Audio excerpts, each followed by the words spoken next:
La forme du discours maintenant, qu'on appelle aussi type de texte. Voilà, des fois on va vous demander quel est le type de texte, quelle est la forme du discours. Et là on attend narratif, descriptif, argumentatif, explicatif, expressif, injonctif. On va les étudier un par un.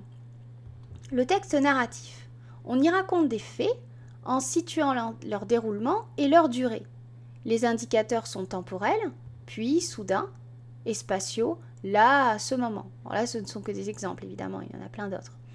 On remarquera beaucoup de verbes d'action, partir, agir, venir, passer. Passons maintenant au descriptif. Il apporte des renseignements sur un objet, un espace, une personne. Dans ce cas-là, on appelle ça un portrait.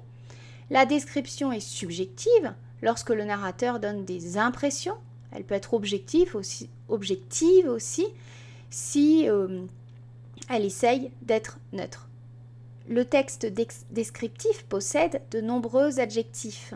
Vous vous doutez bien aussi que si on décrit pendant 2 pages une table, on va aussi faire des métaphores et des comparaisons, ce qu'on appelle des images. On va être obligé à un moment ou à un autre de comparer ce que l'on voit avec autre chose. L'argumentatif, donc le type de texte argumentatif, permet de soutenir une ou plusieurs thèses. Thèse, cela signifie idée. On cherche à convaincre par des arguments. On reconnaît ce type de texte grâce à l'abondance de connecteurs logiques. Vous connaissez les fameuses conjonctions de coordination, mais où est donc Ornicart? Lorsqu'un texte est argumentatif, on fait ressortir le point de vue d'un personnage ou d'un narrateur. Le narrateur, la personne qui parle, qui peut être aussi l'auteur. Maintenant, passons au texte explicatif. Il est au présent de l'indicatif, la plupart du temps, et il cherche à informer, à rendre plus clair. Le texte scientifique, par exemple, est un texte explicatif, qui donne des informations objectives. Le texte expressif fait appel à l'expression des sentiments. C'est évidemment le type de texte le plus fréquent en poésie. Généralement, dans une poésie, vous avez rarement un récit, même si ça arrive. Vous avez rarement une longue description. Généralement, ce qui est exprimé, ce sont des sentiments.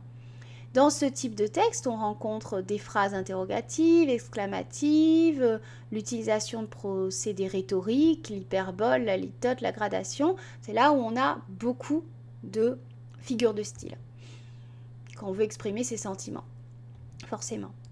Et dernier type de texte, le texte injonctif. Lui, il pousse à l'action. Il est écrit à la deuxième personne, du singulier ou du pluriel, au mode suivant. Impératif, infinitif, subjonctif ou au temps suivant, futur de l'indicatif. En fait, le texte injonctif va vous pousser à agir. À l'impératif,